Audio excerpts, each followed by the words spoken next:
Hello बोल class start कर रहे हैं। लास्ट क्लास में क्या पढ़ रहे थे? स्टील के बारे में पढ़े थे। प्रॉपर्टीज ऑफ स्टील में हम हीट ट्रीटमेंट ऑफ स्टील देखे थे, ठीक है ना। तो हीट ट्रीटमेंट में कौन कौन सा देखे थे? 8 पॉइंट हमारे पास। एनियलिंग था, केस हार्डनिंग था, फिर ये थोड़ी सा स्क्रीन शेयर करें तो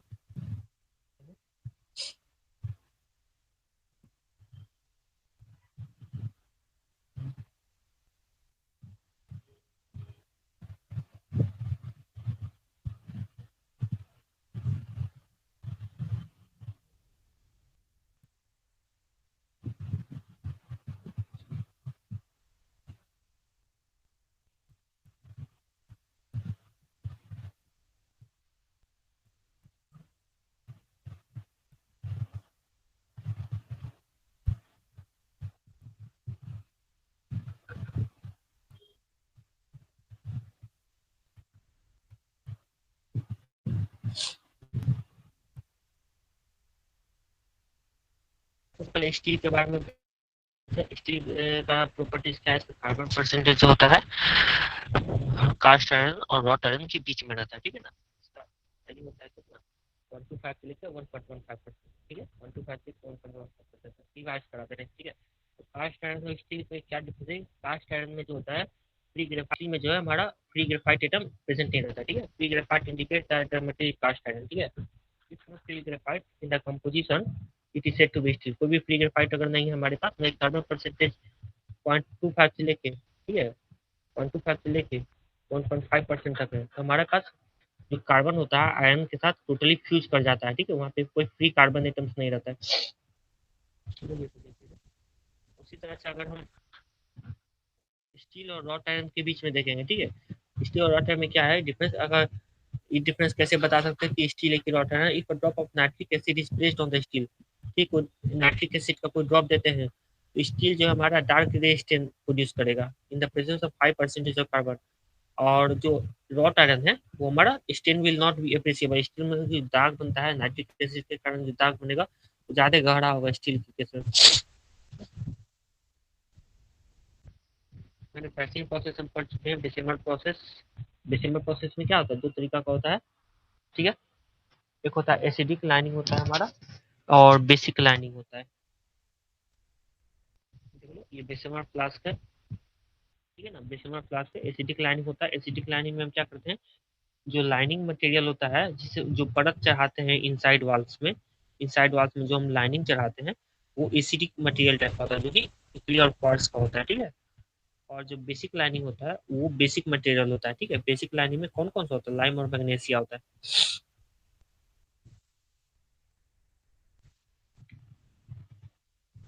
सीमेंटेशन प्रोसेस, ओके। तो यहाँ तो हम टोटल पढ़ चुके थे ये।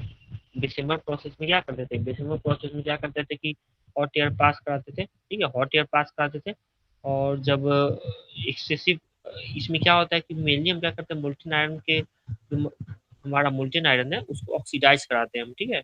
ऑक्सीडाइज क्यों कराते हैं? जो भी हमारा इम्प्योरिटीज है जैसे कि सल्फर हो गया, मैंगनीज हो गया, और सल्फर हो गया, मैंगनीज हो गया, इसके बाद सिलिकॉन हो गया, ये सब जो चीज इम्प्योरिटीज है वो ऑक्सीडाइज हो जाए हमारा, इसलिए हम डिसेंबर प्रोसेस हुआ अदर प्रोसेस, ताकि हमारा जो परसेंटेज ऑफ कार्बन है, कार्बन एटम्स है, वो हमारे desired percentage of carbon atoms बन जाए इसके कारण। सीमेंटेशन प्रोसेस था, तो सीमेंटेशन प्रोसेस में क्या करते थे कि it consist of converting pig iron, ठीक है। इसका प्रोसेस देख लो क्या हो रहा है। It consist of converting pig iron to almost pure wrought iron and then by preparing steel by adjusting carbon content, ठीक है। पहले तो क्या किया कि पिग आयरन से रॉट आयरन में कन्वर्ट किए, ठीक है। और फिर उसके बाद हम स्टील बनाए। स्टील बनाने के क्या करेंगे? रॉट आयरन का कार्बन परसेंटेज लो होता है स्टील का कार्बन के मुकाबले, ठीक है। तो हमको उसके बाद स्टील बनाना है, तो रॉट आयरन से हमको स्टील बनाना है तो क्या करना पड़ेगा? हमको कार्बन परसेंटेज इंक्रीज करना पड़ेगा, इसलिए सीमेंटेशन प्रोसेस करेंगे, ठीक है। तो उसके लिए क्या करेंगे? तो पाउडर चारकोल के प्रेजेंस में इसको हीट करेंगे। The bar of pure wrought iron are taken and they place between the powder charcoal के प्रेजेंस को हीट करते हैं, ठीक है। जो स्टील जो होता है स्टील कार्बन परसेंटेज बढ़ता है तो स्टील का बिहेवियर शो करता है, ठीक है। स्टील का, हाँ एक चीज बताना होगा, स्टील और बाकी सब में रॉट आयरन कास्ट आयरन में क्या डिफरेंस है कि जो कास्ट आयरन होता है टेंसाइल प्रॉपर्टी का होता है, और रॉट आयरन जो होता है वो उसका कंप्रेसिव नेचर है, लेकिन स्टील जो है हमारा दोनों ही नेचर का होता है, टेंशन और कंप्रेशन दोनों।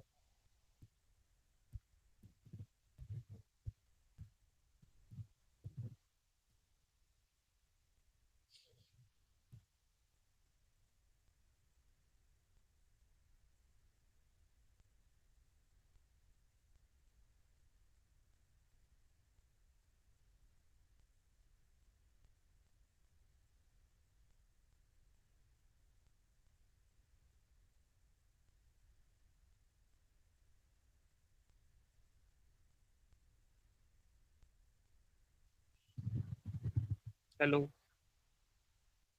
हेलो।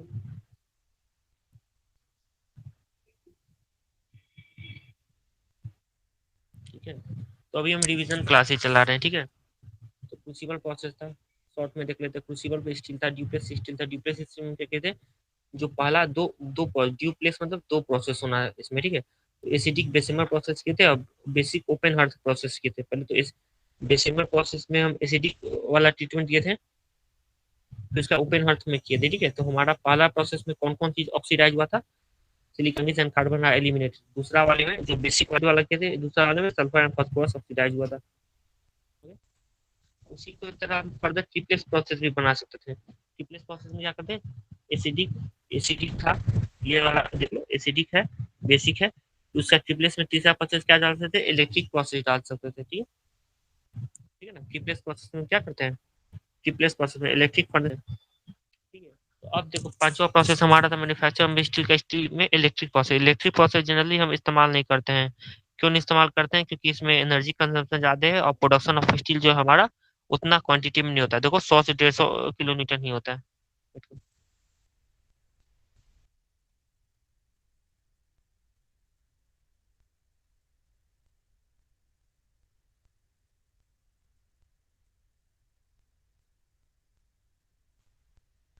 ठीक है,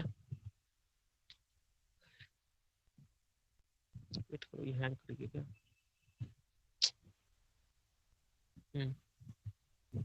एलडी प्रोसेस हमारा इंपॉर्टेंट है मैन्युफैक्चरिंग ऑफ स्टील में। एलडी प्रोसेस इंपॉर्टेंट क्यों है, क्योंकि जो हमारा इंडिया में अभी जो स्टील का मैन्युफैक्चरिंग होता है वो एलडी प्रोसेस होता है। इसमें हम क्या करते हैं, जो बेसिमर प्रोसेस में हम क्या करते हैं, बेसिमर प्रोसेस में जो जो हमारा कंटेनर था, कंटेनर में एयर पासेज का पास कराते थे। एलडी प्रोसेस में हम प्योर ऑक्सीजन पास कराते हैं, ठीक है ना। एलडी में एलडी में हम क्या करते हैं, इन this process pure oxygen is use instead of air, ठीक है ना। बाकी सब ऊपर में सेम चीज ही रहेगा, ठीक है। एलडी प्रोसेस हमारा हो गया। उसका लास्ट एक प्रोसेस हमारा क्या था, open heart process. Open heart process में हम क्या कहते हैं, कि ओपन हार्ट में क्या कहते हैं कि हर्थ एक तरह से समझो कि ढांचा हुआ, ठीक है ना। उस ढांचा में हम पिग आयरन रखें, उसको हीट किए। जब हीट करते हैं तो क्या होता है कि पिग आयरन जो है नीचे ही सेटल हो जाता है, और अनवांटेड सब्सटेंस जो होता है, जो हमारा जिसको स्लैग बोला जाता है, ठीक है, वो ऊपर फ्लोट करता है हमारा, ठीक है। चलो ये देख लिया। और ओपन हर्थ में क्या खासियत इसका है कि रूफ का स्ट्रक्चर इस तरह का होता है, ठीक है, कर्वेचर टाइप का होता है। तो जो हीट होता है यहाँ पे, मान लो कि हीट होता है, तो इसका हीट है जो हीट इनडायरेक्ट हीटिंग होता है यहाँ पे, ठीक है। इनडायरेक्ट हीटिंग के कारण क्या होता है कि यहाँ पे जो मटेरियल रखा हुआ है वो मोल्ट कर जाता है, ठीक है। फिर उसको निकाल के अपना पिग आयरन से हम स्टील बना, जो भी बनाना है, ठीक है। ये हमारा manufacturing process of steel over हो गया।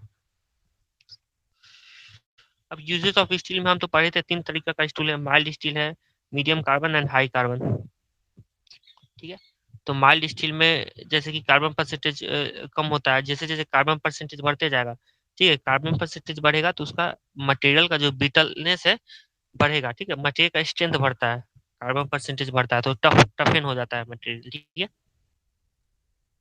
चलो, factors affecting physical properties of steel में हमारा तीन फैक्टर था। कौन कौन सा था, कार्बन कंटेंट के कारण, प्रेजेंस ऑफ इम्प्यूरिटीज के कारण प्रॉपर्टी ऑफ स्टील हमारा चेंज करता है, फिजिकल प्रॉपर्टी ऑफ स्टील। और हीट ट्रीटमेंट तो पूरा डिटेल में हम पढ़े हैं, ठीक है। ये बताओ कि एनियलिंग में किस तरह का स्टील हमारा प्रोड्यूस होता है, लास्ट क्लास में बताए थे। एनियलिंग में हमारा सॉफ्ट स्टील प्रोड्यूस होता है, ठीक है ना। और हार्डनिंग वाला जो प्रोसेस होता है हीट ट्रीटमेंट में हम देखेंगे अभी।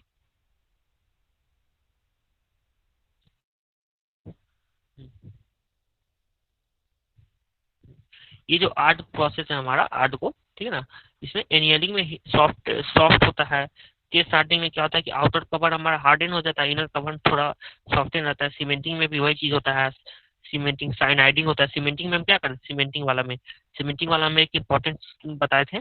सीमेंटिंग वाला में इसमें भूल रहे हैं भाई। सीमेंटिंग वाला में हम क्या करते हैं, यहाँ पे नहीं नहीं, ओके ओके। साइनाइडिंग वाला में हम क्या करते हैं कि जस्ट वेट करो, ओके। कार्बन रिच मटेरियल होता है सीमेंटिंग वाले केस में। साइनाइडिंग साइनाइडिंग में हम क्या करते हैं, कार्बन एंड नाइट्रोजन को ऐड कराते हैं। ये देख लो, it consists of adding the carbon and nitrogen to the surface of the layer of the steel so as to increase its hardness। ठीक है ना, साइनाइडिंग करते हैं हम। ये ये सब प्रोसेस में कॉमन क्या है कि एक सबसे अच्छा इंपॉर्टेंट पहले एनियलिंग याद रखना। एनियलिंग में क्या करते हैं, स्टील को सॉफ्टन करते हैं। सॉफ्टन करने का क्या मतलब है, कोई हार्ड स्टील है, ठीक है, कोई हार्ड स्टील मान लो स्टील बार है, ठीक है, उसको अगर हम बेंड करना चाहेंगे, उसको हम बेंड करना चाहेंगे तो वो टूट जाएगा, ठीक है। उसको बेंड करना चाहेंगे तो, उसको मोड़ना चाहेंगे तो, उसी तरह से इंजीनियरिंग हम कर देते हैं। इंजीनियरिंग करने के क्या कहता है, उसको हम बेंड भी कर सकते हैं, 180 डिग्री का भी बेंड हम कर सकते हैं इसको, ठीक है। और हार्डनिंग में तो खैर स्टील को हार्डन किया जाता है, नाइट राइडिंग करते हैं। ये देख लो, एनियलिंग हो गया, केस हार्डनिंग होता है, सीमेंटिंग होता है, साइनाइडिंग होता है। साइनाइडिंग में क्या करते हैं, कार्बन एंड नाइट्रोजन को हम स्टील के आउटर सरफेस पे एक तरह से लेयर चढ़ाते हैं, ठीक है ना। लेयर कैसे चढ़ाते हैं, लेयर चढ़ाने के लिए हम क्या करते हैं, अटेंडेंस लेने।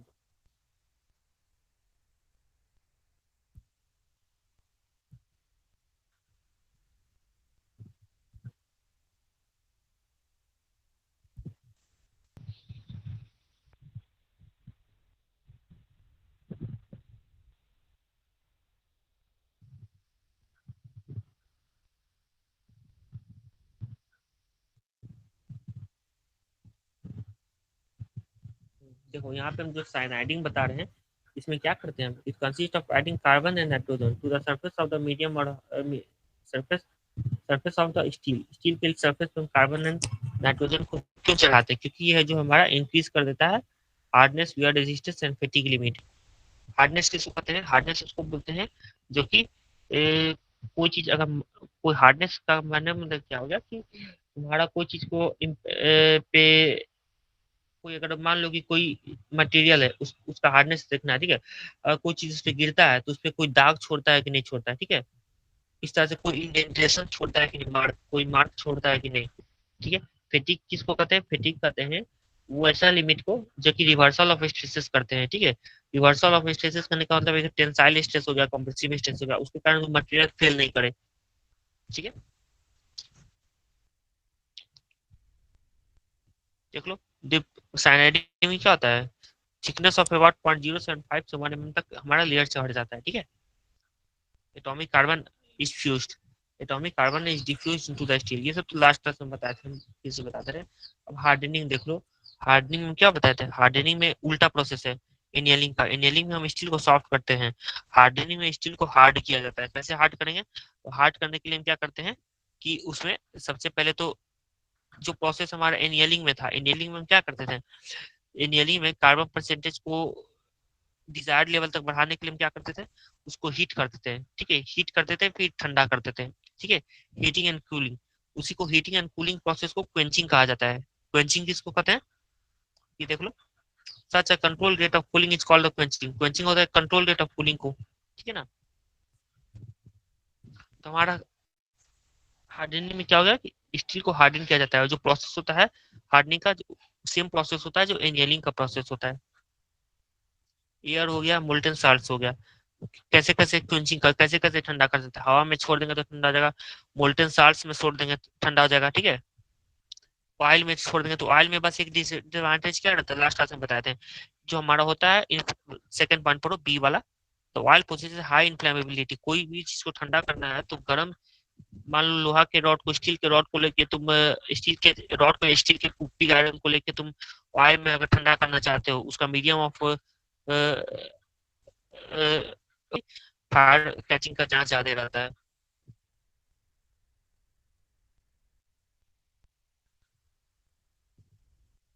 ठीक है। और वाटर तो सिंपल है, वाटर वाला तो हम देखेंगे लास्ट क्लास में। वाटर में क्या होता है, कोई भी चीज का अगर क्वेंचिंग करना है, क्वेंचिंग मतलब कोई चीज को ठंडा करना है, तो पानी में डायरेक्ट उसको ड्रॉप कर दो, ठीक है, वाटर को, वाटर के कारण कूल डाउन हो जाता है। अब नाइट राइडिंग था, नाइट राइडिंग इंपॉर्टेंट था। नाइट राइडिंग में क्या बोले थे, नाइट राइडिंग में सबसे पहले तो है कि नाइट्रोजन का लेयर चढ़ता है, ठीक है। तो नाइट्रोजन का लेयर क्यों चढ़ाते हैं हम? क्योंकि resistance against corrosion, wear and fatigue, ठीक है, जंग से बचाता है। और फिर वियर, वियर हो गया, वियर एंड टीयर के कारण, एंड फटीग के कारण, ठीक है, इसका रेजिस्टेंस इंक्रीज कर देता है नाइट राइडिंग के कारण। नाइट राइडिंग बहुत ही कॉस्टली प्रोसेस होता है, इसलिए इसको जनरली क्या जाता है, अवॉइड किया जाता है, ठीक है, फॉलोइंग एट द, ठीक है। इसमें हम क्या करते हैं कि नाइट राइडिंग बहुत कॉस्टली होता है और इस थोड़ा बेटर प्रोसेस होता है। और नाइट राइडिंग में एक खासियत क्या होता है, और समय हम क्वेंचिंग करते हैं, और समय मटेरियल क्या करते हैं, ठंडा करते हैं। इसमें क्वेंचिंग करने का हमारा कोई जरूरत नहीं है, ठीक है, ऑटोमेटिकली ठंडा हो जाता है, ठीक है।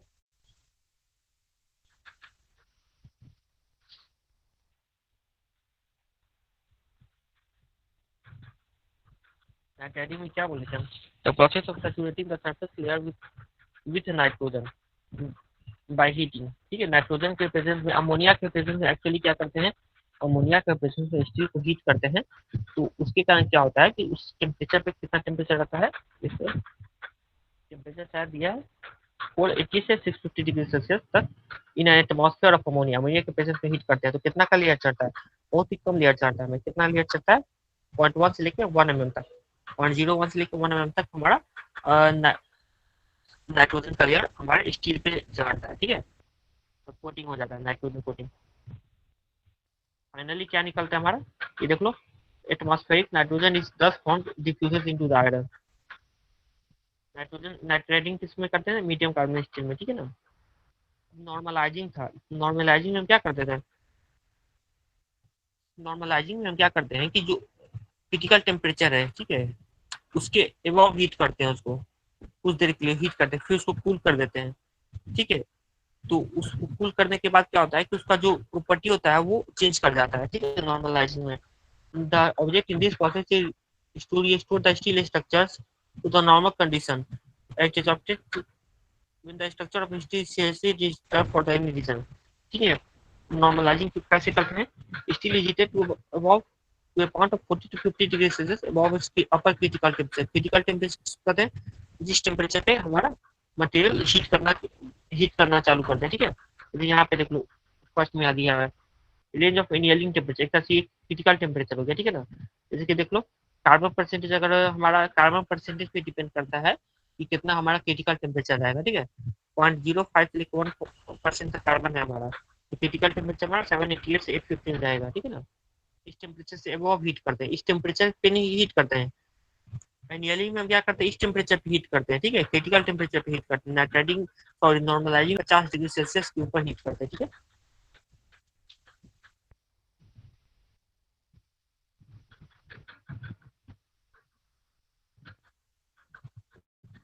देख लो, it is then allowed to cool down to still air at the room temperature, this is not air quenching. फिर उसके बाद गर्म करने का एयर क्वेंचिंग, तीन चार तरह का क्वेंचिंग बताए हैं। क्वेंचिंग मतलब ठंडा करना, तीन चार तरह का, एयर क्वेंचिंग होता है, वाटर क्वेंचिंग होता है, ऑयल क्वेंचिंग होता है, साल्ट क्वेंचिंग होता है, ठीक है। तो इसमें हम नॉर्मलाइजिंग में एयर क्वेंचिंग करने, हवा के प्रेजेंस में इसको ठंडा हम करते हैं। चलो, अब देख लो,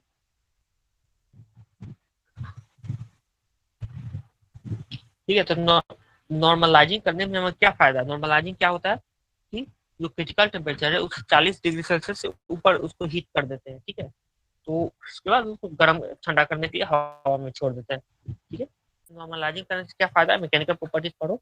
तो नॉर्मलाइजिंग जैसे the yield point, ultimate tensile strength and impact strength values of the steel, ठीक है। नॉर्मलाइजिंग से हमारा yield point इंक्रीज कर जाता है, अल्टीमेट टेंसाइल स्ट्रेंथ भी इंक्रीज करता है, इम्पैक्ट स्ट्रेंथ भी इंक्रीज करता है, तीनों का अलग अलग वैल्यू, ठीक है। तो normalising steel are harder and stronger but less ductile than annealed steel with the same composition. In general, the mechanical properties of normalized steel are better than the annealed steel, ठीक है। Mechanical properties ज्यादा बढ़ जाता है, लेकिन ductile थोड़ा कम होता है। डक्टिलिटी से तो हमको ज्यादा काम लेना नहीं, हमको तो मेनली स्टील में देखते हैं कि जितना कितना अच्छा हार्डन रहे और कितना उसका यील्ड पॉइंट ज्यादा ज्यादा रहता है, तो स्टील उतना अच्छा रहता है, ठीक है। टेम्परिंग, तो टेम्परिंग हमारा क्या था, ये हम भूल रहे हैं। वेट करो, low temperature tempering medium temperature okay हाँ। नॉर्मलाइजिंग में क्या करते थे, वेट करो, नॉर्मलाइजिंग में क्या करते थे, क्रिटिकल टेम्परेचर से ऊपर 40 से 50 डिग्री सेल्सियस हीट करके हम ठंडा कर देते, ठीक है ना।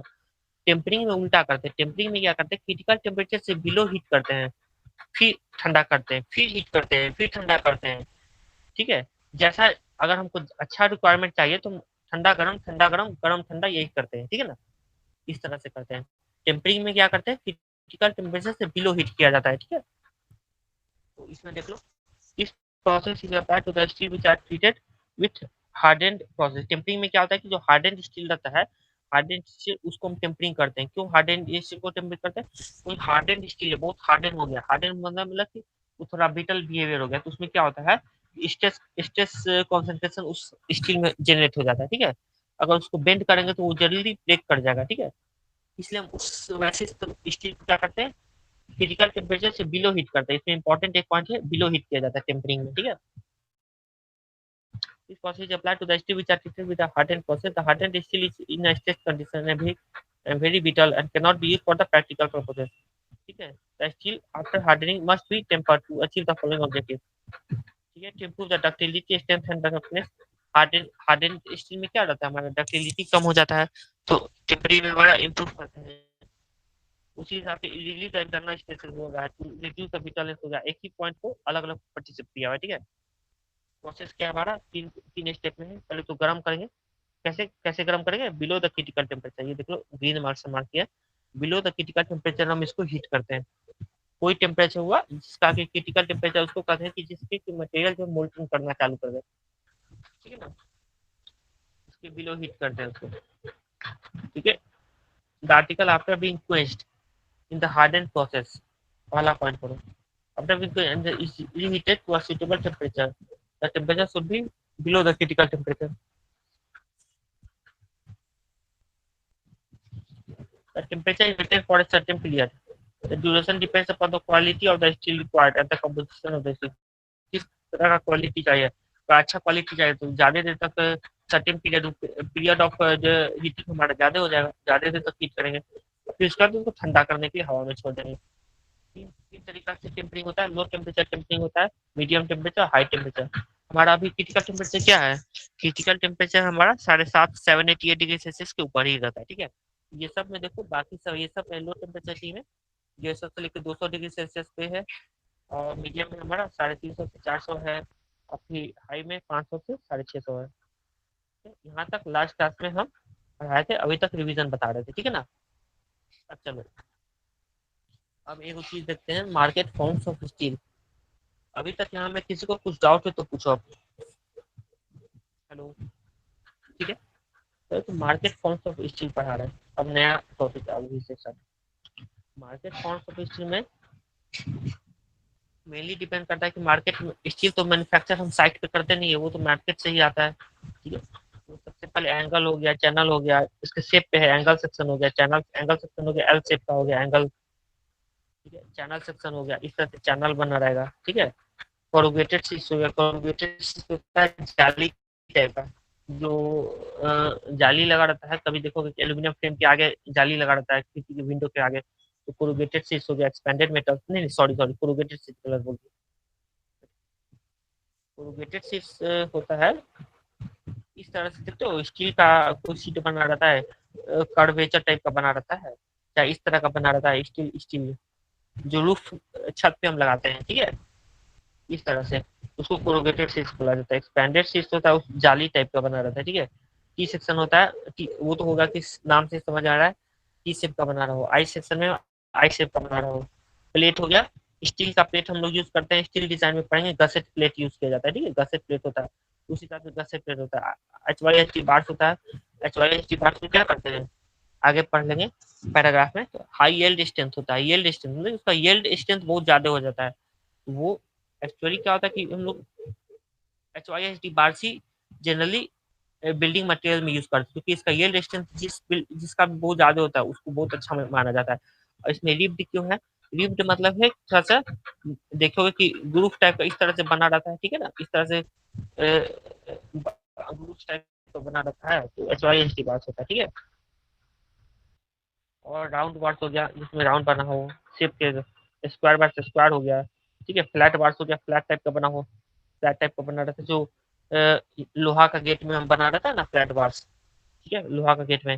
Ribbed mild steel bar, ribbed mild steel bar और HYSD बार्स में सेम ही होता है, लेकिन माइल्ड स्टील बार, रिब्ड मतलब क्या होता है, जैसे रिब्ड है, रिब्ड मतलब क्या होगा कि उसमें कर्वेचर टाइप का कुछ उसके आउटर सरफेस पे कर्वेचर टाइप का बना हो, ठीक है ना, इस तरह से HYSD बार।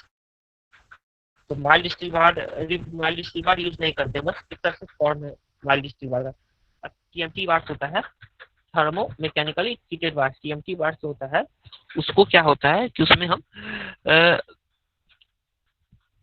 गर्म कर स्टील को जो है, Fe450 हो गया, Fe500 हो गया, Fe550 हो गया, ये सब जो बार्स होता है TMT बार्स होता है, थर्मो मैकेनिकली ट्रीट, मतलब कि थर्मली ट्रीट किया जाता है उसको इस तरह से कि उसका आउटर सरफेस हार्डन हो जाता है, इनर सरफेस जो है सॉफ्टन हो जाता है, ठीक है। इनर सरफेस माइल्ड स्टील का बना रहता है, आउटर सरफेस हार्ड स्टील का बना रहता है, ठीक है। और कोल्ड ट्विस्टेड बार्स भी उसी तरह का वही प्रॉपर्टी, 13 और 14 जो है हमारा वही प्रॉपर्टी शो करता है, ठीक है ना। जो 13 है वो थोड़ा सा डिफरेंस रहता है, थर्मोमैकेनिकली हीटेड बार में गर्म करते हैं, इसमें कोल्ड ट्विस्टेड बार में क्या करते हैं कि ठंडा करने के बाद उसको ट्विस्ट करते हैं, जैसे ठंडा करने के बाद क्या करते हैं उसको एंचते हैं, इस तरह से एंचते हैं, तब उसमें क्या होता है ट्विस्टिंग फॉर्म आ जाता है, ठीक है ना, इस तरह से ट्विस्टिंग आ जाता है कोल्ड। और वेल्डेड वायर फैब्रिक्स, तो वेल्डेड वायर फैब्रिक्स तो एक तरह से क्या होता है, वेल्डेड वायर फैब्रिक्स होता है, वेल्डेड मतलब क्या होगा, वेल्डिंग करना, ठीक है। मान लो किस तरह का जाली टाइप का लोहा का रॉड बना हुआ है, ठीक है, तो जैसे कि इसमें यहाँ पे वेल्ड किए, यहाँ पे वेल्ड किए, यहाँ पे वेल्ड किए, इस तरह से वेल्ड वेल्ड हर एंड पर हर जॉइंट में वेल्ड कर दिए, ठीक है ना, यहाँ पे वेल्ड किए, यहाँ पे किए। तो वेल्डेड वायर फैब्रिक्स का ये हमारा स्ट्रक्चर होता है,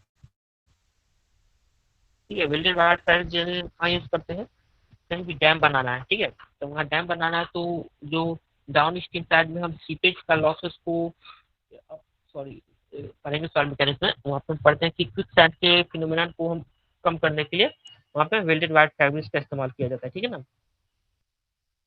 चलो तो अब रेटिंग दे देते हैं, ये तो हो गया।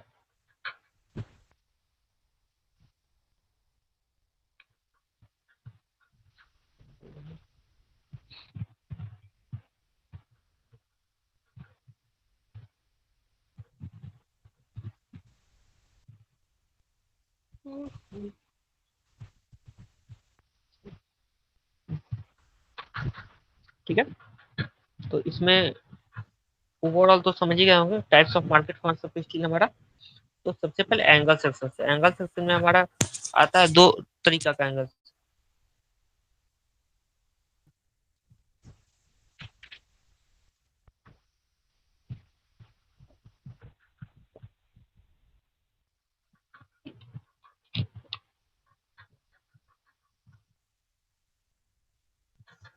ठीक है। एंगल सेक्शन को डिनोट, एंगल सेक्शन क्या होता है, एंगल सेक्शन इक्वल एंगल होता है, इक्वल एंगल, एंगल होता है ना, देखिए इसी में पढ़ेंगे, इसको एंगल बोला जाता है, ठीक है। इसमें जो है इसको क्या बोलते हैं, लेग, इसको लेग बोला जाता है, इसको और इसको, ठीक है ना, इसको लेग बोला जाता है, ठीक है।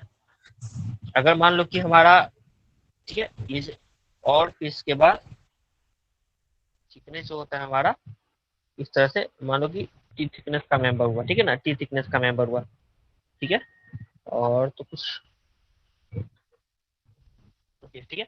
और फिर उसके बाद होता है एक दो होता है, एक होता है इक्वल एंगल्स, इक्वल एंगल्स में L1 बराबर L2 हो जाएगा, ठीक है। अनइक्वल एंगल्स में क्या होता है, अनइक्वल एंगल्स में मान लो कि इस तरह से रहा, ये अनइक्वल एंगल्स हो गया, ठीक है ना, L1 not equals to L2, ठीक है। इसके अलावा तो इसको डिनोट कैसे करते हैं, डिनोट किया जाता है L1 into L2 into T, ठीक है, leg 1 into leg 2 into T, ठीक है ना। इसको डिनोट किया कैसे किया जाता है, देखो 20 गुने 20 गुने 3 मतलब क्या हो गया, 20 mm इधर, 20 mm इधर, और जो हमारा थिकनेस है टी, 3 mm का है, ठीक है ना।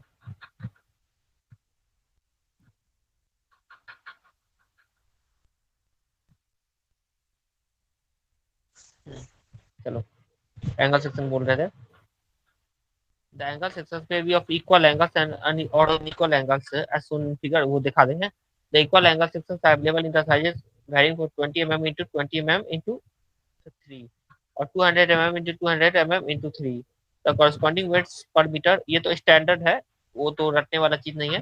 कॉरस्पॉन्डिंग वेट्स लेंथ पर मीटर लेंथ करने का क्या मतलब है, 9 किलोमीटर एंड 730 किलोमीटर पर लेंथ करने का मतलब क्या है, इस तरह से जैसे कि मान लो कि ये हमारा ये एंगल सेक्शन हो गया, ठीक है, इस तरह से हम बनाए, ये हमारा एंगल सेक्शन हो गया। मान लो कि फ्रंट से देख रहे हैं, ठीक है ना, फ्रंट से देख रहे हैं, साइड से देखेंगे तो कैसे होगा, साइड से देखेंगे तो इस तरह से होगा, है ना, साइड से देखेंगे तो हम ये इस तरह से बनेगा, और फ्रंट से देखेंगे तो ये जो मोटा वाला है, ये जो थिकनेस है, जो ग्रीन से कट है, वो हमारा फ्रंट व्यू है, ठीक है ना। ये हमारा ये टोटल लेंथ मान लो एल है, ठीक है ना, पर मीटर बोल रहा है, एल मतलब कि एल बाई ये 1 मीटर, मान लो कि ये 1 मीटर है, 1 मीटर का जो वेट है हमारा वो बोल रहा है कितना है, न्यूटन हो सकता है, चाहे 736 न्यूटन हो सकता है, वो डिपेंड करता है कि कितना इसका डायमेंशन है, ठीक है ना। Unequal angle sections are available in various sizes of 30 mm into 30 mm into 20 denote करना पता है, L1 into L2 into T होता है, ठीक है ना, और 200 इंटू 150 इंटू 18 mm, तो कॉरस्पॉन्डिंग बेस पर मीटर लेंथ था 11 किलोमीटर, तो 469 न्यूटन, ठीक है। ये हमारा इक्वल एंगल सेक्शन है, 100 इंटू 10, कैसे डिनोट किया, 100 इंटू 10, इसको कैसे डिनोट करेंगे, 90 इंटू 60 इंटू 10, ठीक है, तो ये देख लो 90 इंटू 60 इंटू 10 करेंगे। Angle sections are extensively used in the structural steel work, especially in the construction of steel roof trusses, ठीक है। एंगल सेक्शन जो होता है हमारा, एंगल सेक्शन कहाँ यूज करते हैं, जनरली स्टील स्टील है, स्टील टॉपिक पढ़े तो स्टील स्ट्रक्चर में यूज किया जाता है, ठीक है। और चैनल सेक्शन भी हम इस्तेमाल करते हैं। चैनल सेक्शन में क्या होता है, ये देख लो, ये चैनल सेक्शन हो गया, इसको कैसे डिनोट करते हैं, चैनल को डिनोट करने के लिए ये हमारा वेब होता है, ठीक है ना, चैनल का इसको वेब कहा जाता है, सॉरी इसको इसको हम क्या कहते हैं, इसको फ्लैंज कहते हैं, ठीक है, इसको हम वेब कहते हैं, ठीक है, ये हमारा फ्लैंज होता है, ठीक है, और ये हमारा वेब होता है। इसको डिनोट करने का तरीका क्या होता है, मान लो ये ये हमारा डिस्टेंस हो गया डी, डी डिस्टेंस इंटू जो फ्लैंज का डिस्टेंस है वो इंटू टी थिकनेस, टी हमारा थिकनेस हो गया, इसको डिनोट करने का, ये हमारा एंगल, सॉरी ये चैनल सेक्शन है, ठीक है ना। देख लेते हैं चैनल सेक्शन क्या बोला, the channel section consist of a web with two equal with two equal with two equal flanges, ठीक है। A channel section is indicated by the height of the wave and the width of the flange, तो इसको लगता है thickness का दिया हुआ नहीं, तीन है, 400 × 100 है, तो 400 × 100 को कैसे डिनोट करेंगे हम, मान लो कि हमारा दिया 400 mm इंटू 100 mm, मतलब कि इस तरह से मान लो कि चैनल सेक्शन है, ठीक है, तो हमारा चैनल सेक्शन है, ये जो डिस्टेंस है ये हमारा 400 हो गया, और ये जो डिस्टेंस है ये हमारा 100 हो गया, ओके, ये 400 हो गया हमारा, ये 100 हो गया एंगल सेक्शन से, सॉरी चैनल सेक्शन में गलती बोला। These sections are available in sizes of various sizes from 100 100 to 40 100 mm into 45 mm to 400 mm into, मतलब कि इसका वेब वाला जो उसका लेंथ हो गया, और इस 100 mm हमारा फ्लैंज का डिस्टेंस हो गया, ठीक है। तो corresponding weights per metre length are respectively, वो तो वेट हमारा 58 से ऐसे, इसको याद करने का जरूरत नहीं है, इसको कैसे डिनोट किया जाता है, क्या होता है, इसका यूजेस कहाँ है, बस ये याद रखो, ठीक है ना। 58 न्यूटन इंटू 58 न्यूटन 494 न्यूटन है, 300 mm इंटू 100 mm 331 न्यूटन का है। बिलो अब चैनल सेक्शन में भी 3-4 तरीका का होता है, ISJC, ISLC, ISMC, Indian standard junior channel, LC मतलब light channel, Indian standard medium channel, ठीक है, जूनियर चैनल डिनोट करने का, light channel, medium channel, okay, and accordingly they are designated ISJC, ISLC and ISMC respective channels provide you structure members of the steel frame structures। Channel से इस्तेमाल generally क्या करते हैं, frame structure, जैसे कि तुम्हारा चैनल सेक्शन हम railway का जो ट्रस बनता है, ट्रस ब्रिज बनता है, वहाँ पे हम चैनल सेक्शन इस्तेमाल करते हैं, ठीक है ना। रेलवे का जो प्लेटफॉर्म बनता है वहाँ पे चैनल का अब कोरुगेटेड शीट्स है, कोरुगेटेड शीट्स बताएं क्या क्या होता है। कोरुगेटेड मतलब कि कर्वेचर टाइप का इस तरह का बना हुआ, ठीक है, चाहे इस तरह का भी बनता है, ठीक है, इस तरह से बनता है जो, ठीक है, कोरुगेटेड सिस्टम।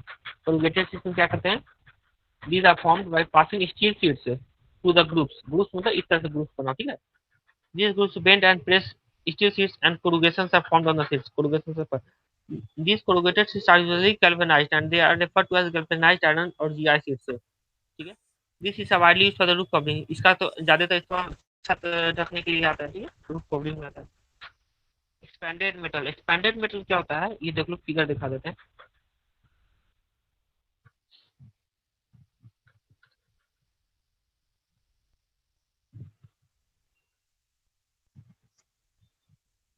ये देख लो, ये जाली टाइप को बना रहता है ना वो, इस तरह का है ना।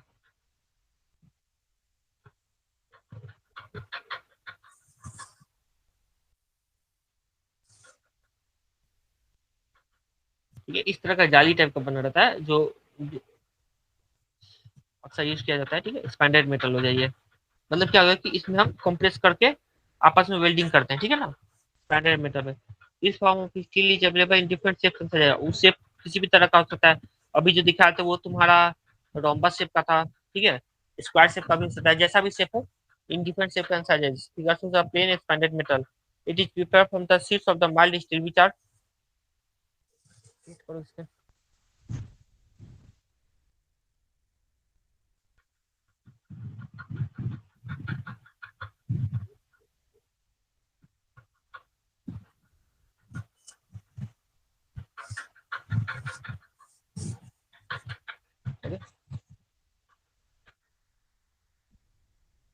it is given prepared from the system which are machine cutter, ठीक है, मशीन के तरफ and down out and or expand a diamond mesh appearance is the form to the whole area of the sheet, इस तरह का mesh type का बना हुआ है, ऊपर में फिगर में भी देख सकते हो, डायमंड मेश टाइप का बना हुआ है ना, इस तरह का, इस तरह का डायमंड शेप का बना हुआ है, जो है ये हमारा डायमंड शेप का बन गया, ठीक है। expanded metal is not reinforcing concrete foundation, concrete in foundations, road, bridges, etc. It is used for letting and for partition, partition वाल के तो पार्टीशन में भी हम इसका इस्तेमाल करते हैं। टी सेक्शन हमारा कहाँ इस्तेमाल होता है, टी सेक्शन जनरली हम क्या इस्तेमाल करते हैं, टी सेक्शन तुम लोग ये देख लो, इस तरह का टी सेक्शन है, इसको डिनोट करने के लिए क्या करते हैं, इसका फ्लैंज हो गया, ये वेव हो गया, ठीक है, टी सेक्शन के लिए 100 into 100 into थिकनेस कर देंगे। The shape of the T section is like that of the letter T. It consists of the flange and the wave as shown in the figure. That is indicated overall dimensions and the thickness. ठीक है, overall dimension इसका इस्तेमाल करते हैं। These sections are available in sizes varying from 20 mm into 20 mm into 3 mm, मतलब कि 20 हमारा flange हो गया, 20 हो गया, और मान लो ये हमारा 20 हो गया ओवरऑल डेप्थ, और 3 mm हमारा थिकनेस हो गया, तो 150 into 150 into 10 mm कम करते हैं सर। क्या बोले, हेलो, टी सेक्शन का यूज कहाँ करते हैं सर? टी सेक्शन का यूज तुम इसमें यूज करोगे, देख लो, this sections are widely used as a member of steel roof truss and built up sections. Built up sections मतलब कहने का मतलब क्या है कि जैसे कि यहाँ पे बता दो,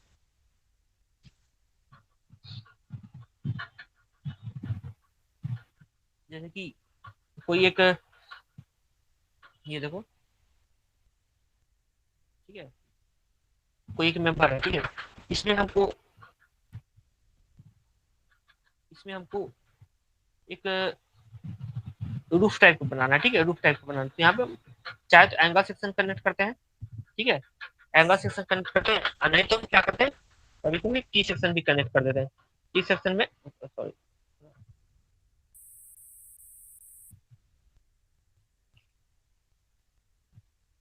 ठीक है, तो हम जनरली ट्रस में इस्तेमाल इसका किया जाता है, रूफ ट्रस का इस्तेमाल, रूफ ट्रस में हम टी सेक्शन का इस्तेमाल क्यों करते हैं, इसमें जैसे कि हम दिखाना चाह रहे थे,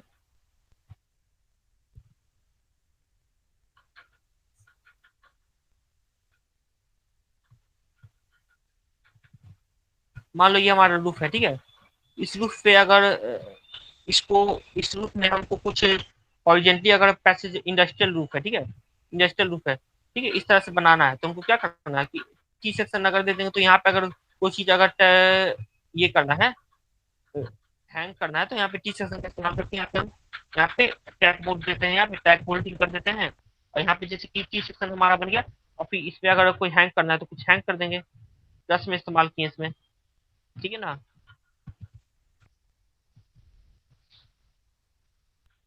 देख लो,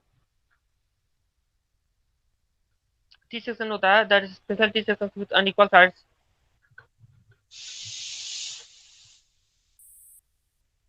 अब बिल्ट अप सेक्शन क्या होता है कि वैसा सेक्शन जो कि जैसे ट्रस्ट में तो हम इस्तेमाल किए कि कोई लोड लोड को ट्रांसफर करने के लिए, ठीक है। बिल्टअप सिस्टम में क्या करते हैं, जैसे कि फाउंडेशन हो गया, ठीक है ना, यहाँ पे देख लो, यहाँ पे जैसे कि मान लो ये हमारा फाउंडेशन है, ठीक है, फाउंडेशन पे जो कॉलम खड़ा कर रहे हैं, ठीक है, कॉलम हमारा एक टी सेक्शन का भी कॉलम हो सकता है, जनरली आई सेक्शन का होता है, लेकिन टी सेक्शन का भी हम दे सकते हैं फाउंडेशन में, ठीक है ना। इस तरह से हम बिल्टअप कॉलम सेक्शन में भी इस्तेमाल करते हैं, इसमें जनरली आई सेक्शन ही दिया जाता है, ठीक है। मेनली टी सेक्शन ये सब कंप्रेशन या टेंसाइल मेंबर दोनों का काम कर लेता है, ठीक है ना। आई सेक्शन का देख लो, तो आई सेक्शन देख लो, these are popularly rolled steel joint और बीम, इसको आई सेक्शन का आई बीम का इस्तेमाल करते हैं, बीम की तरह। It consist of two flanges connected by the way as shown in figure. I section तो हमारा इस तरह से हो गया, तो देख ही रहे होगे, आई सेक्शन ही हमारा हो गया, वेब हो गया, फ्लैंज हो गया। इसको कैसे डिनोट करते हैं, 300 into 150 into 300 into 150 mm, the available in various sizes 75 into 50 mm, 75 into 50 mm मतलब हो गया कि ये हमारा जो आई सेक्शन है 75 mm इधर है, ठीक है, और 50 mm हमारा फ्लैंज है।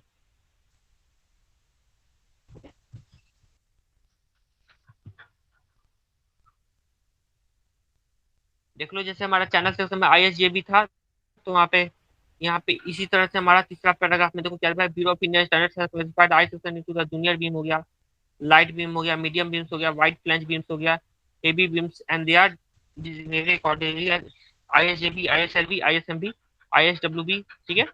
WB मतलब वाइड फ्लैंज बीम हो गया, ISHB मतलब हेवी बीम। जिसका जैसा काम है, मतलब कि जहां जहां जिसका काम रहेगा उस हिसाब से उसका इस्तेमाल किया जाता है, ठीक है।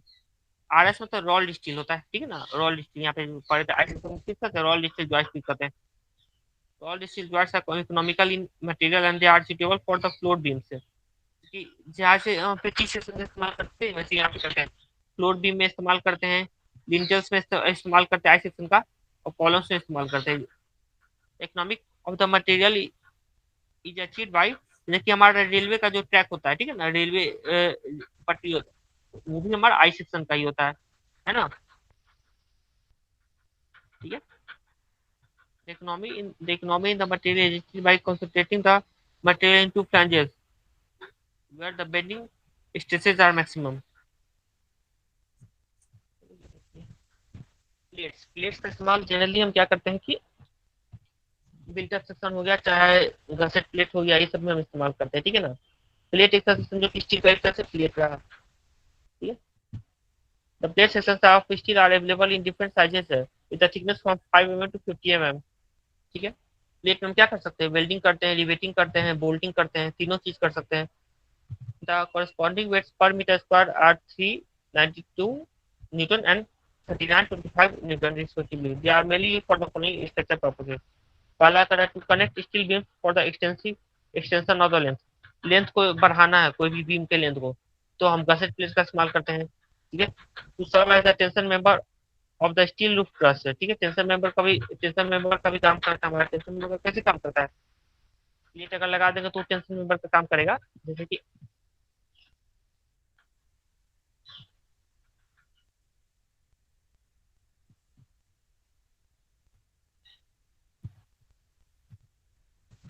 ये देखो, जैसे कि ये रूफ है हमारा, ठीक है, स्टील का रूफ है, ठीक है। इस पे हम प्लेट लगाने का क्या करने का मतलब है, serve as a tension member in the roof truss, ठीक है ना। रूफ ट्रस सर कितना बजे तक क्लासेस है? पता नहीं, थोड़ा सा खत्म है, बस खत्म हो गया फिर छोड़ देंगे। इसका पढ़ाएंगे फिर इसके बाद तो खत्म ही है। टाइप्स ऑफ हिस्ट्री पढ़ा के क्लास ओवर कर देंगे, ठीक है ना। रिप्ड पार्ट्स हमारा क्या है? HYSD parts. HYSD पार्ट्स हमारा क्या होता है? इसमें क्या करते हैं पहले तो देख लो। HYSD पार्ट्स में these bars are produced from the ribbed which is a deformed high strength bars. The bars are the ribs are the projections on their surface, ठीक है। रिब्ड बार्स में क्या होता है कि ये जो हमारा कंक्रीट के साथ बाइंडिंग होता है, सीमेंट बाइंडिंग, उसका ज्यादा अच्छा से बढ़ जाता है, ठीक है ना।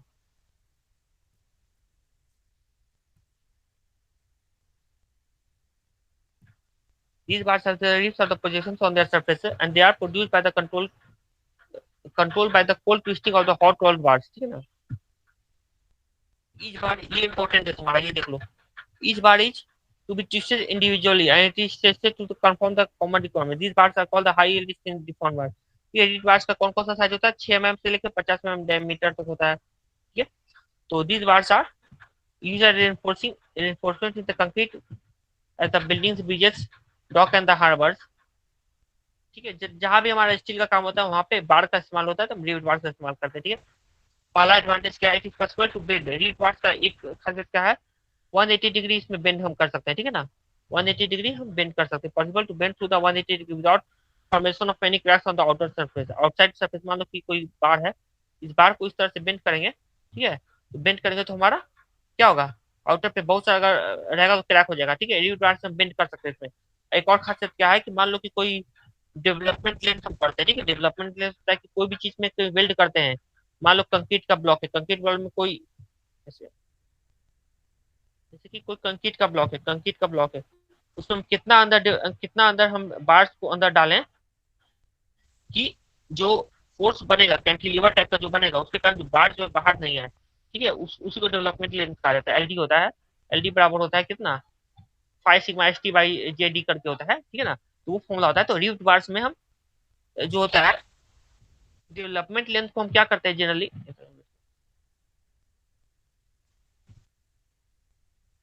डेवलपमेंट लेंथ को हम करते क्या है? डेवलपमेंट लेंथ क्या होता है? डेवलपमेंट लेंथ किसको कहते हैं? कोई भी कंक्रीट ब्लॉक हुआ उसमें हम कितना अंदर स्टील डालें कि उसके कारण क्या होगा कि वो कोई भी अगर लोड लग रहा है, बेंड कर रहा है, तो बेंड कर रहा है तो वो जो स्टील है वो बाहर ना आए, ठीक है ना। अब मान लो कि इतना ये रखेंगे तो इस तरह का स्टील क्या होगा? बाहर आ जाएगा, ठीक है। उसको कहते हैं डेवलपमेंट लेंथ। डेवलपमेंट लेंथ को हम कम करने के लिए क्या करते हैं कि उसको थोड़ा बेंड कर देते हैं। बेंड जैसे ही करते हैं तो डेवलपमेंट लेंथ एलडी का मान कम हो जाता है, ठीक है ना। ठीक है। तो इसलिए रूट पार्ट्स में हमारा HYSD पार्ट्स में क्या होता है कि उसमें डेवलपमेंट लेंथ का जरूरत पड़ता है नहीं, क्योंकि ऑटोमेटिकली उसके आउटर सरफेस पे रिप्ड रहता है। रिप्ड मतलब कि थोड़ा गोल कोरुगेशन टाइप का रहता है, ठीक है ना। सेकंड पॉइंट का is possible to weld certain type of ribbed parts by electric flash, butt welding और आर्क वेल्डिंग, ठीक है। बट वेल्डिंग भी इसमें कर सकते हैं, ये खासियत इसका है। बट वेल्डिंग क्या होता है? बट वेल्डिंग हो गया एक के ऊपर एक रख के उसको वेल्ड कर दो इस तरह से, एक ये हो गया, एक ये हो गया, यहाँ पे वेल्ड हो गया। लैप वेल्डिंग क्या होता है? एक इधर रखें और एक इधर रखें, ठीक है, और यहाँ पे वेल्डिंग, इसको लैप वेल्डिंग कहते हैं, इसको बट वेल्डिंग कहा जाता है, ठीक है ना। इस अपन करा there is over reduction in the reinforcement cost to the extent of about 30 to 40% even when these bars are used. These bars are easily identified as they give a peculiar shape, ठीक है। ये तो देख के पता चलेगा HYSD बार से, क्योंकि थोड़ा अलग शेप होता है इसका प्लेन बार से, ठीक है। This bar possesses better structure properties than ordinary plain bars. Is possesses high stresses, ठीक है। हाई स्ट्रेसेस को फेस करता है हमारा ये HYSD बार। HYSD बार कैसे बनाते हैं? ठंड में उसको उसको एंट देते हैं, ठीक है ना। HYSD बार को कोल्ड ट्विस्टिंग करते हैं। HYSD बार को क्या करते हैं? Cold twisting of the hot rolled steel bar. Cold twisting करते हैं हॉट रोल्ड स्टील बार को। ये पॉइंट क्या बोल रहा है? They can be for major reinforcement research, ये बोल रहा है। Serve as efficient economical concrete reinforcement, ये बोल रहा है हमारा। When this bars are used the process of bending, ये इंपॉर्टेंट है। लास्ट पॉइंट, लास्ट पॉइंट क्या इंपॉर्टेंट है देख लो। When this bars are used the process of bending, fixing and handling are simplified to get it results in less labour charges, ठीक है। Bending का fixing and handling, मतलब इस तरह से डेवलपमेंट आसान हो जाता है। राउंड बार्स हो गया, राउंड टाइप का हुआ, सर्कुलर शेप का हुआ, उसको राउंड बार्स करेंगे, सर्कुलर क्रॉस सेक्शन हमारा होता है। ठीक है, डायमीटर होता है 5 से लेकर 250 mm तक। ठीक है, राउंड बार्स हम कहाँ का इस्तेमाल करते हैं, ग्रिल स्टील के जो लोहा का ग्रिल होता है, स्टील ग्रिल बार्स में इस्तेमाल करते हैं। ठीक है, स्क्वायर बार्स होता है, स्क्वायर बार्स को भी हम विंडो गेट्स में इस्तेमाल करते हैं, विंडो गेट्स में इस्तेमाल करते हैं। Widely use squaring cross section होता है। ठीक है, 5 से लेकर 250 mm तक होता है। फ्लैट बार्स होता है, फ्लैट बार्स हो गया कि एक तरह से समझो कि grillage work for window and the gates. ठीक है, विंडो एंड गेट्स के लिए फ्लैट बार्स, इसका डायमेंशन क्या होता है, 3 mm से लेकर 40 mm तक होता है।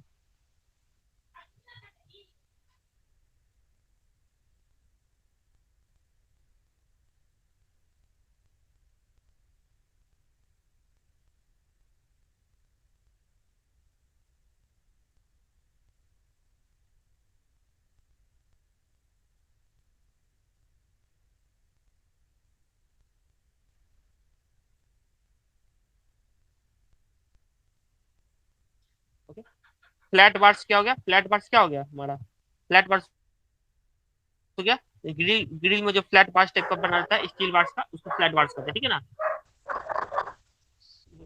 दिखा देते हैं।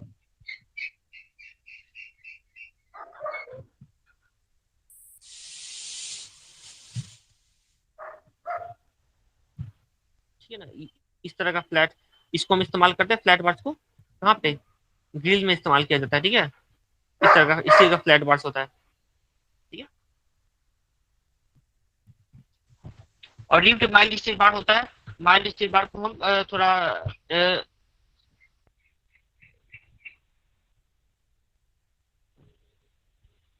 माइल्ड स्टील बार क्या होता है, जैसे हम H Y S D bars बनाते हैं उसी तरह से माइल्ड स्टील को हम H Y S D bars में क्या कहते हैं, high L distance deform bars बनाते हैं। हाई एल डिस्टेंस वाला स्टील लिए थे उसको डिफॉर्म किए थे। ठीक है, H Y S D bars में mild steel bars should not be used in RCC bars होता है। ठीक है, hot rolled mild steel bars होता है। ठीक है, थर्मो मैकेनिकल स्टील बार्स, इसको देख लो, ये इंपॉर्टेंट है। टीएमटी बार्स जो होता है। ठीक है, टीएमटी बार्स में क्या होता है, सबसे इसका अच्छा खासियत क्या है, इसमें तुम्हारा क्या होता है कि इनसाइड जो होता है वो माइल्ड स्टील का रहता है, आउटसाइड होता है, आउटसाइड हमारा स्ट्रेंथ प्रोवाइड करता है, और इनसाइड सरफेस हमारा फ्लेक्सिबिलिटी प्रोवाइड करता है। फ्लेक्सिबिलिटी करने में माइल्ड स्टील का होता है। ठीक है, sudden quenching, sudden quenching of hot, red hot steel bars by spray of water can produce steel bars with a high strength at the surface with the core of the mild steel.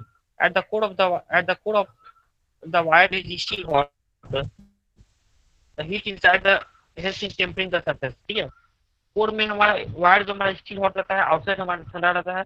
इसके कारण क्या होता है कि हमारा अंदर में soft होता है, बाहर से हार्ड होता है। ठीक है ना, ये देख लो, ये तुम्हारा बोल रहा है the combined strength of this materials is the yield point with the high percentage of elongation at the ultimate failure। ठीक है, अल्टीमेट फेलियर भी बढ़ता है और yield point भी हमारा बढ़ जाता है। TMT bars are also launch with the dips.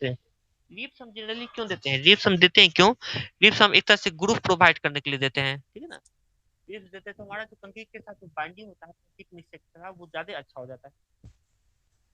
तो टीएमटी बार्स कितना प्रकार का होता है, TMT bars they are more, they are more corrosion resistance, TMT bars more corrosion resistance होता है than the cold twisted bar. Cold twisted bar आगे पढ़ेंगे, वो कोरोजन रेजिस्टेंस नहीं होता है। ठीक है ना, special TMT CR, TMT CR bar होता है, जैसे कि थर्मो मैकेनिकली ट्रीटेड सीआर, मतलब कोरोजन रेजिस्टेंट स्टील बार। ठीक है ना, और आल्सो अवेलेबल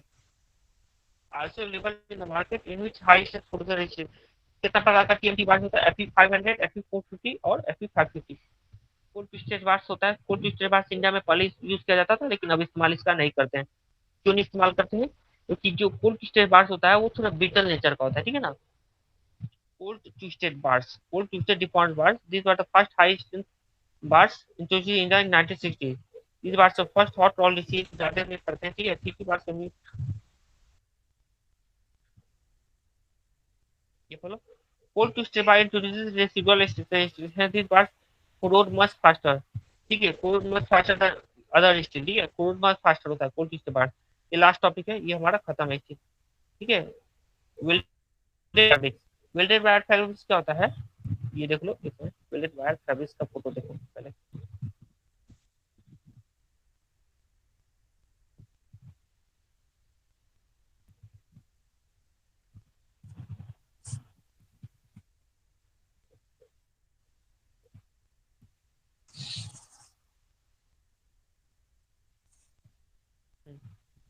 तरह का बना रहता है, ठीक है ना, वेल्डेड वायर रॉड है, स्टील का रॉड है, ठीक है, उसको हम एक के ऊपर एक रख के उसको वेल्ड कर दिए, ठीक है ना। तो वेल्डेड वायर फाइल्स का इस्तेमाल हम करते हैं जनरली फाउंडेशन में स्ट्रेंथ प्रोवाइड करने के लिए, सॉइल में स्ट्रेंथ प्रोवाइड करने के लिए। तो वेल्डेड वायर फाइल्स,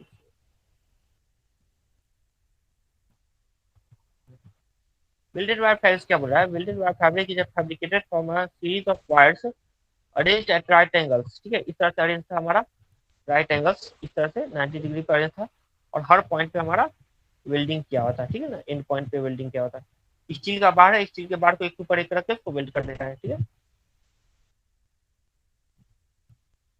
ये कहाँ पर रहते हैं।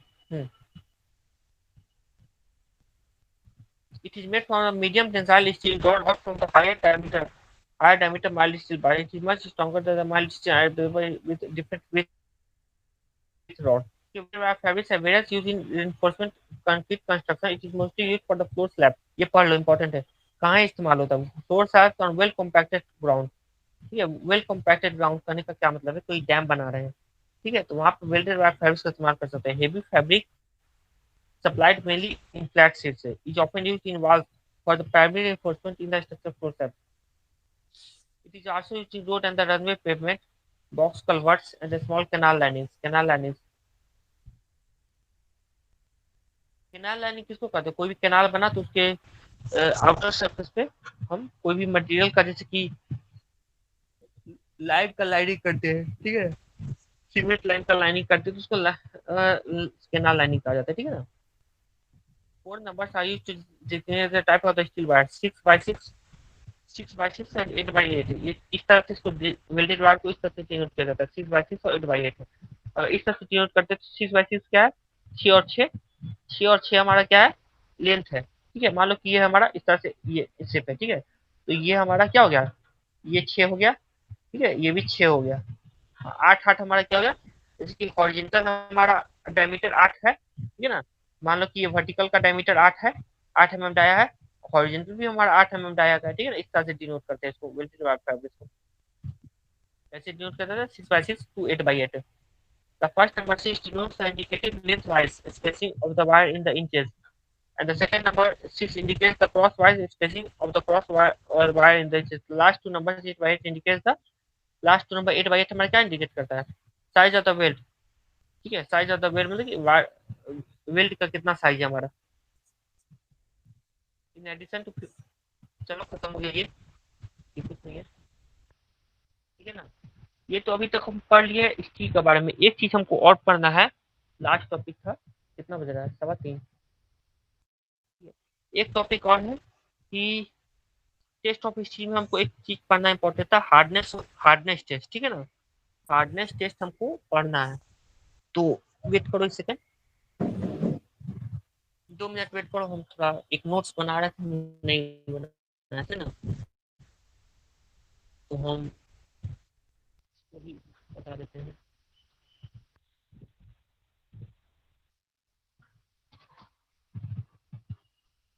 2 मिनट और वेट, हार्डनेस,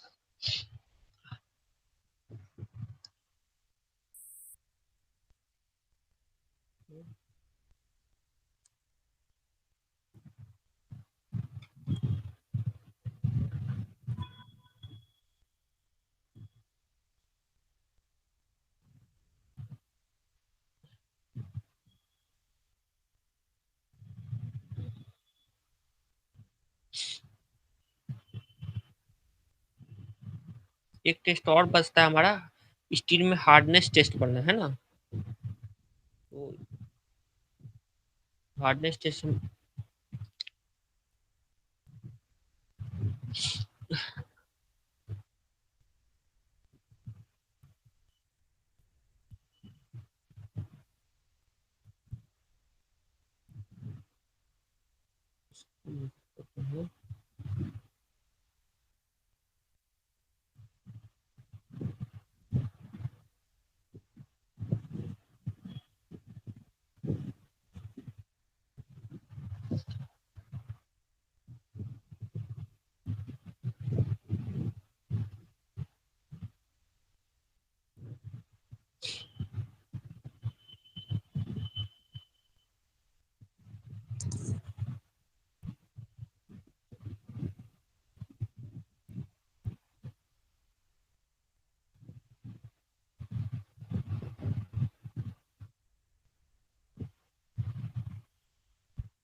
2 मिनट वेट करो, फिर हम बढ़ाते हैं।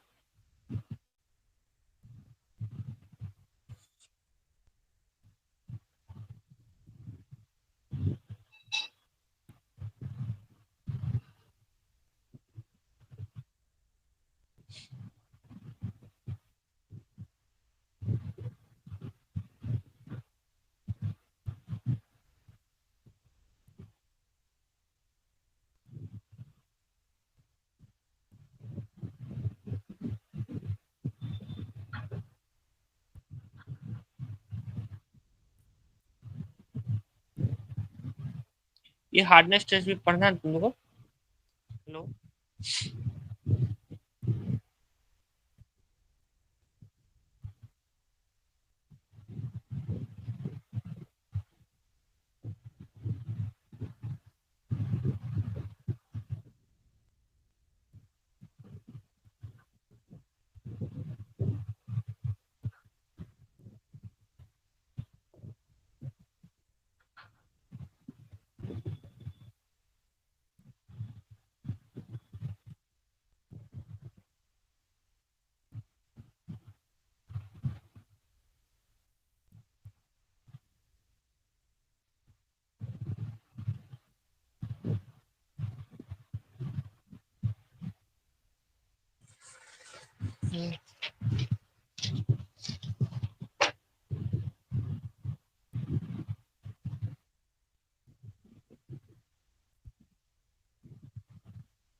हेलो,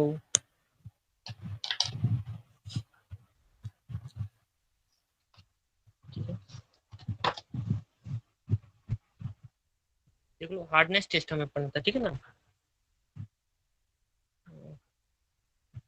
तो हार्डनेस टेस्ट 3 प्रकार का होता है। हार्डनेस मतलब क्या होता है, फोटो की तरह, फोटो भी इसका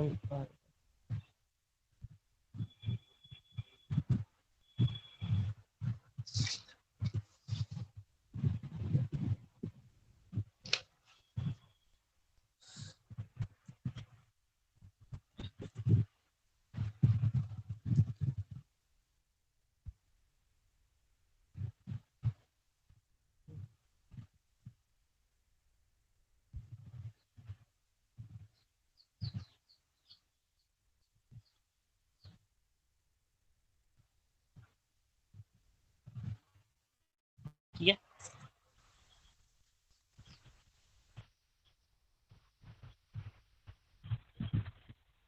देख रहे होगे।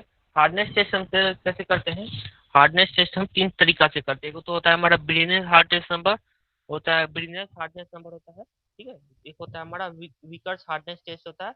एक हमारा होता है रॉकवेल हार्डनेस टेस्ट, ठीक है ना। हेलो, साउंड आ रहा है। Hello, Yes, sir. Okay.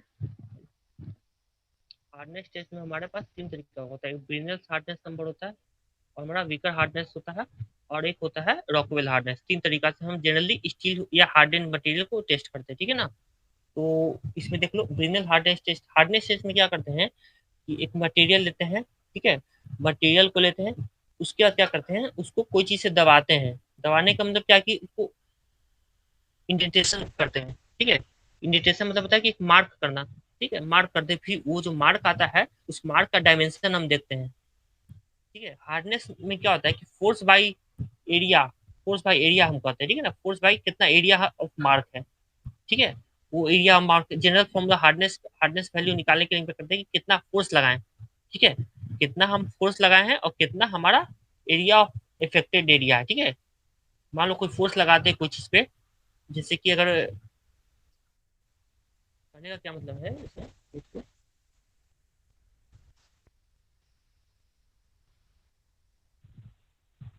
Screen share हो रहा होगा, जैसे कि देखो एक कलम है, ठीक है, ठीक है। जैसे कि मान लो कि कलम से हम ये हमारा पेपर का हार्डनेस चेक करना है, ठीक है, पेपर का, ठीक है, ठीक है।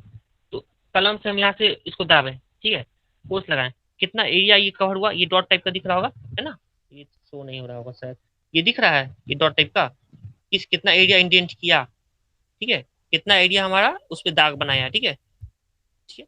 तो कितना एरिया हमारा डिप्रेस किया, ठीक है, जितना फोर्स लगाया उस हिसाब से अपना एरिया डिप्रेस किया। इसका तो खैर पॉइंटेड एंड है, और कोई मोटा कलम हुआ तो उसके जितना हल्का फोर्स लगाया, ठीक है, हल्का फोर्स लगाया तो कम एरिया इंडेंट हुआ, इंडेंटेशन एरिया इसका ज्यादा हो गया, तो कितना फोर्स लगाया कितना एरिया हमारा इंडेंट किया। तो जनरली जो फोर्स लगाया जाता है वो मटेरियल पे डिपेंड करता है, ठीक है। कोई हार्डर मटेरियल है तो उस पर दाग बनाने के लिए हमको ज्यादा फोर्स लगाना पड़ेगा क्या, ये तो सिंपल है। कोई हार्डर मटेरियल को उस पर दाग बनाने के लिए उसको ज्यादा फोर्स, दाग बनाने का मतलब क्या है कि उस पर मार्क बनाना है, ठीक है, इंडेंटेशन मतलब इतना सा मार्क होता है, उस पर मार्क बनाने के लिए हमें ज्यादा फोर्स लगाना पड़ेगा। वही सॉफ्टवेयर मटेरियल है, जैसे कि हमारा ब्रिक हो गया, ठीक है, ब्रिक हो गया, ईंटा हो गया। ईंटा पे हमको हार्डनेस चेक करने के लिए हम क्या करते हैं, सिंपली नेल से स्क्रैच करते हैं, नाखून से स्क्रैच किया जाता है उस पर, ठीक है, ठीक है। तो इसमें हम क्या करते हैं हार्डनेस टेस्ट में,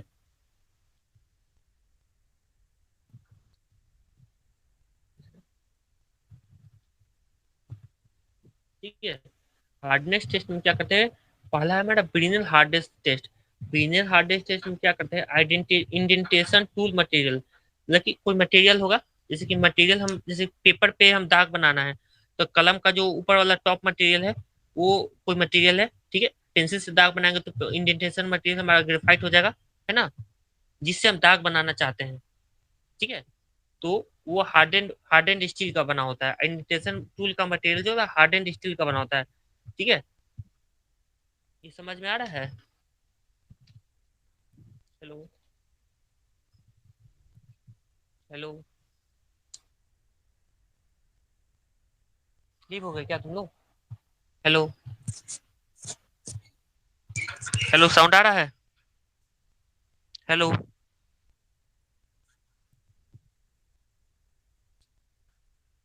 साउंड नहीं आ रहा है क्या। Hello,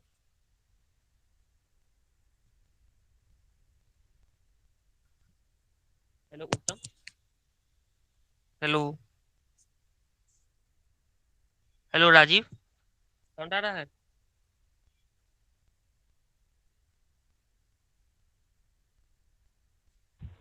yes sir. सो रहे हो क्या। हाँ, चलो ये देख लो, ये जो है एक टेस्ट में फिगर देख लो, फिर उसके बाद बताते हैं आगे।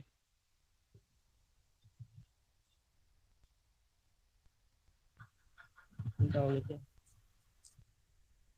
मान लो कि कोई मटेरियल है, ठीक है, इस मटेरियल पे हार्डनेस टेस्ट करना है 2x, ये मशीन अपना सेटअप है वो तो ज्यादा ध्यान नहीं देना है, ये तो मॉडर्न एडवाइस है।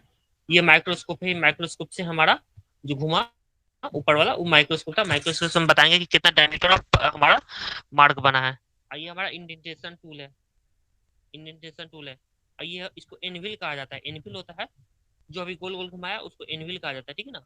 उस एनविल पे हम मटेरियल को रखते हैं, ठीक है।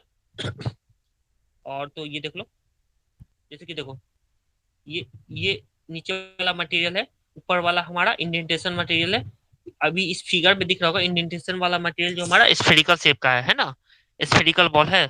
इंडेंटेशन मटेरियल किसके बना हुआ है? मान लो कि हार्डन स्टील से बना रहता है, हाई कार्बन स्टील से बना रहता है, डायमंड से बना रहता है, जो भी है ना। देखो हार्डन क्या होता है, ये गया, फोर्स लगाया, एफ फोर्स लगाया, और फिर वो उसको देखो यहाँ पे ऊपर में दिख रहा है ना मार्क, गोल टाइप का मार्क बना दिया, ठीक है ना। ठीक है, इस मार्क को क्या करते हैं, इस मार्क के डायमेंशन को क्या करते हैं हम, माइक्रोस्कोप से चेक करते हैं। ठीक है, उस मार्क के डायमेंशन को माइक्रोस्कोप से चेक किया जाता है। ठीक है, अब जिस तरह का मटेरियल उस हिसाब से हमको देखना है। जैसे कि यहाँ पे भी फिगर में ब्रास का चेक कर रहा है, ब्रास मटेरियल का हार्डनेस चेक कर रहा है। तो जैसे कि उसको मटेरियल को रखा, ठीक है, माइक्रोस्कोप से देखेगा। ठीक है, देखो माइक्रोस्कोपिक व्यू दिखा रहा है ना, माइक्रोस्कोपिक व्यू कहाँ पे हमको हार्डनेस चेक करना है। ठीक है, तो देखो स्टार्ट किया तो माइक्रोस्कोप हट गया, माइक्रोस्कोप हटा। अब हमारे पास इंडेंटेशन वाला मटेरियल घूम के आ गया यहाँ पे। ठीक है, दाग बनाने वाला मटेरियल आ गया, जो दाग बनाएगा। ठीक है ना, दाग बनाने वाला मटेरियल आया, वो दाग इस पे प्रेस करेगा एफ फोर्स से। फोर्स, हार्डनेस सिस्टम क्या होता है, फोर्स बाय कितना एरिया पे हमारा दाग बन गया, है ना। देखो ये दाग बनाया, ठीक है। अब देखो क्या करेगा, देखो मशीन उठा। अब फिर ये तो एडवांस मटेरियल है, सॉरी एडवांस मशीन है। इस पे डायरेक्ट देखने वाला और दाग बनाने वाला काम भी एक ही पे हो जाता है। ठीक है ना, तो मशीन उठा, देखो डॉट बन गया है। अब डॉट बन गया तो माइक्रोस्कोप से उसका डायमीटर, देखो ये गोल सा बना ना, ये फिगर बना, ये फिगर में डायमीटर D1 D2 चेक कर दिया मशीन का। ठीक है, फॉर्मूला क्या हमारा, test force by surface area of indentation, ये हमारा फॉर्मूला आ गया। ठीक है, अब क्लियर हुआ हार्डनेस, हेलो, जो हार्डनेस है वो क्लियर हुआ, हेलो, नहीं समझ में आ रहा है क्या? चलो देख लेते हैं, फॉर्मूला देखते हैं। फॉर्मूला देख रहे थे, शेयर शेयर स्क्रीन था।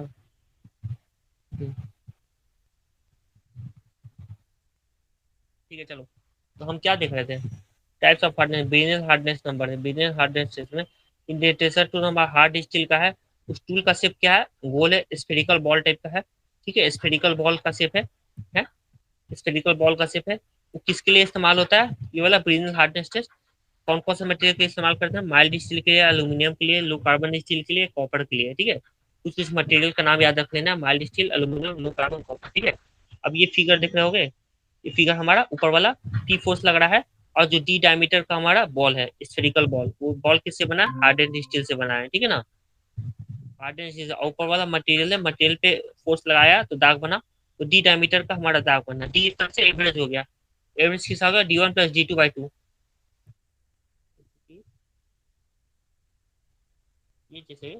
ये जैसे कि एरिया, ये एरिया बना ना इस तरह का गोल, मान लो कि इस सरफेस पे इस तरह से बनाया दाग।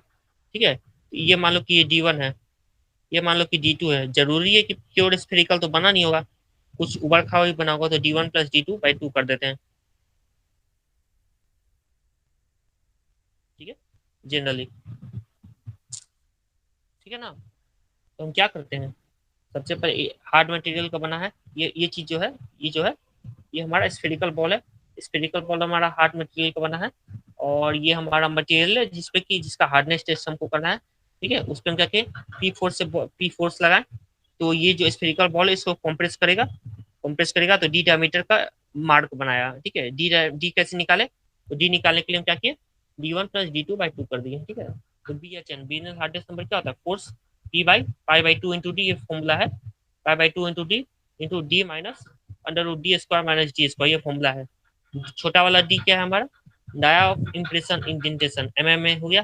और ये छोटा वाला डी है, उसको हम कैसे डिनोट करेंगे, माइक्रोस्कोप से मेजर करते हैं। ठीक है ना, माइक्रोस्कोपिक मेजर होता है माइक्रोस्कोप से। बड़ा वाला डी तो स्फेरिकल बॉल का वो डायमीटर है। ये हमारा ब्रिनल हार्डनेस टेस्ट हो गया। ठीक है, उसी तरह से वीकर हार्डनेस टेस्ट होता है। वीकर हार्डनेस टेस्ट में भी वही चीज करते हैं। वीकर हार्डनेस टेस्ट में क्या होता है, कि वीकर हार्डनेस में जो मटेरियल का बहुत टफ मटेरियल होता है, ठीक है ना, टफ मटेरियल उसमें हम इस्तेमाल करते हैं, उसमें इस्तेमाल करते हैं। इसमें जो मटेरियल यहाँ पे हम क्या इस्तेमाल किए थे, मटेरियल में हार्ड एंड स्टील इस्तेमाल किए थे, और मटेरियल बॉल शेप था, स्फेरिकल बॉल था। उसी तरह से हम कौन सा मटेरियल इस्तेमाल करते हैं यहाँ पे वीकर हार्डनेस में, डायमंड का इस्तेमाल करते हैं, ठीक है ना, डायमंड का इस्तेमाल किया जाता है। जो मटेरियल हमारा प्रेस करेगा वो कौन सा मटेरियल होगा, जो मटेरियल प्रेस करेगा, यहाँ पे तो हार्ड एंड स्टील का ये बॉल था, यहाँ पे डायमंड का इस्तेमाल होगा, डायमंड का इस्तेमाल होगा, तो उस डायमंड का शेप क्या होगा, डायमंड का शेप पिरामिड होगा। ये पढ़ो, इंपॉर्टेंट है, ये देख लो, डायमंड का शेप क्या होगा, शेप पढ़ो, pyramidal with square base and angle of 136 degree between the opposite faces. ठीक है, ऊपर वाला छोटा में दिखा देते हैं, देख लो, इस तरह से बना रहेगा। मान लो कि ये थी है, यहाँ पे पहले हमारा बॉल टाइप का बना रहता था, ठीक है, उसी तरह से हम यहाँ पे अभी क्या कर दिए, डायमंड शेप का बनाया है। किस तरह से, मान लो ये पकड़ने वाला है, और पिरामिड शेप का बना हुआ है, पिरामिड शेप का, इस तरह से पिरामिड शेप का, पिरामिड शेप का स्क्वायर फेसेस। कहने का मतलब डायमंड का मटेरियल इस तरह से बना होगा, है ना, ये पिरामिड शेप का स्क्वायर फेसेस है, ठीक है।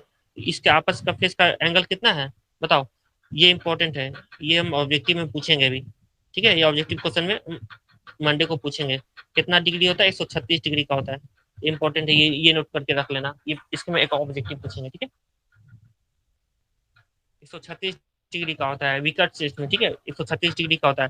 अब ये जब मार्क करेगा, ये जब मार्क करेगा तो क्या करेगा, इसका मार्क का शेप कैसा आएगा, मान लो कि मटेरियल पे मार्क कैसा शेप आएगा, इस तरह का मार्क आएगा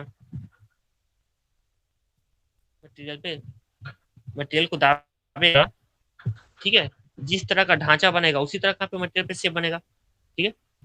ये देख लो, वीकर टेस्ट में हाई कार्बन, वीकर टेस्ट में डायमंड शेप होता है, शेप हमारा पिरामिडल विद स्क्वायर बेस्ड होता है, angle of 136 degree between opposite faces, ठीक है, 136 डिग्री का होता है। और जो होता है वीकर टेस्ट हम किसके लिए अप्लाई करते हैं, वीकर टेस्ट में क्या करते हैं, इसमें तो हम लीनियर हार्डनेस में तो हम क्या कर देते हैं, कंप्रेस कर देते हैं, ठीक है ना, कंप्रेस कर देते हैं। लेकिन वीकर टेस्ट में क्या करते हैं, जस्ट बस टच करते हैं, केवल टच किया जाता है, इसमें कंप्रेस नहीं किया जाता है। क्यों नहीं करते कंप्रेस, क्योंकि ये पॉइंटेड एंड का होता है, अगर ज्यादा फोर्स लगाएंगे तो मटेरियल जो है बीटल नेचर का होता है, जैसे हाई कार्बन स्टील हो गया, हाई कार्बन स्टील हमारा टंगस्टन कार्बाइड हो गया, सिलिकॉन कार्बाइड हो गया, ये सब बीटल नेचर का होता है, उसको ज्यादा प्रेस करेंगे तो वो टूट जाएगा, इसलिए उसको बस हल्का सा कंप्रेस करते हैं, ठीक है। तो हमारा देख लो फॉर्मूला क्या है वीकर हार्डनेस का, 1.854 इंटू पी बटा टी स्क्वायर, ठीक है ना, ये हमारा वीकर हार्डनेस टेस्ट का फॉर्मूला है।